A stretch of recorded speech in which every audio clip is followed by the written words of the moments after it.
Olá, eu sou Ingrid, pesquisadora na área de hidratos no Átomos, e se você veio até esse vídeo é porque você tem interesse nessa área e provavelmente sabe que hidratos são sólidos cristalinos formados em sistemas contendo moléculas de água, uma molécula hóspede, normalmente hidrocarbonetos leves, condições de baixas temperaturas e altas pressões, e que eles têm essa aparência de gelo e muitas vezes a capacidade de pegar fogo por armazenar frequentemente moléculas como metano.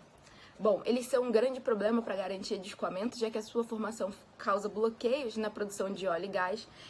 e formas de evitar essas estruturas vêm sendo usadas, dentre elas o uso do que a gente chama de inibidores termodinâmicos de hidratos, que vão deslocar a formação dessas estruturas para condições de temperatura e pressão ainda mais severas, ou seja, pressões mais altas e temperaturas ainda mais baixas. Além disso, a descoberta de diversas reservas naturais de hidrato de metano ao longo do mundo fez com que ele começasse a ser visto como uma potencial fonte energética, e hoje hidratos de metano já são a segunda maior fonte de carbono no mundo, e diversas tentativas de exploração dessas reservas vêm sendo realizadas, principalmente no Japão e na China. A capacidade dessas estruturas de armazenar moléculas de gás fez com que elas também fossem vistas como uma potencial tecnologia de solidificação de gás natural, e hoje essa tecnologia já é viável devido ao uso do que a gente chama de promotores termodinâmicos de hidrato, que são moléculas orgânicas que vão deslocar a condição de formação dessas estruturas para condições mais favoráveis, ou seja, temperaturas mais altas e pressões mais baixas. Bom, nesses três cenários é importante saber não só a termodinâmica desses sistemas, mas também a dinâmica desses sistemas. E para isso a nossa proposta é desenvolver um modelo de crescimento de hidrato baseado na termodinâmica de não equilíbrio. Perceba que esses três cenários são cenários não ideais, e para isso a gente precisa de uma força motriz que seja capaz de contabilizar efeitos de não idealidade. Então, na nossa proposta, a gente escolheu a afinidade química, que tem a capacidade de incluir o fator termodinâmico das moléculas formadoras nessa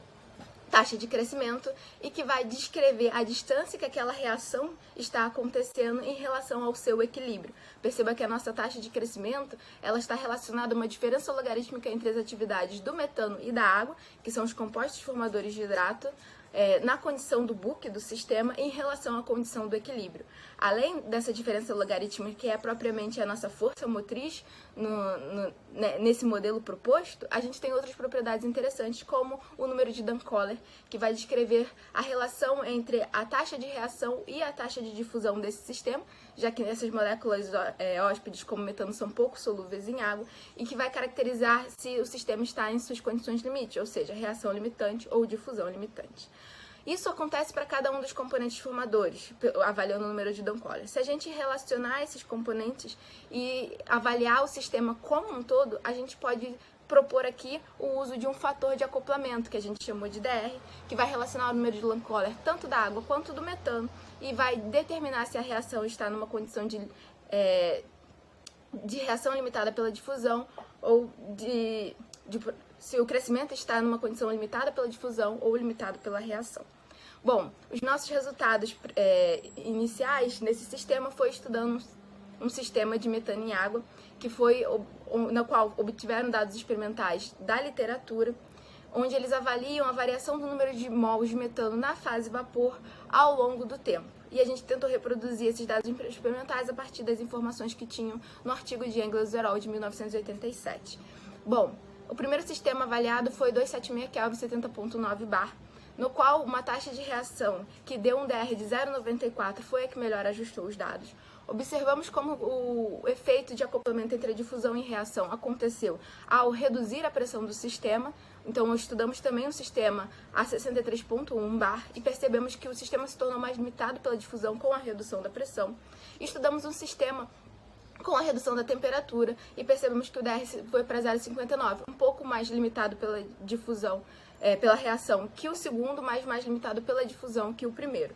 Isso é muito interessante e a gente consegue ver que o modelo foi capaz de descrever esses dados. Como conclusão, a gente pode dizer que o nosso modelo é capaz de avaliar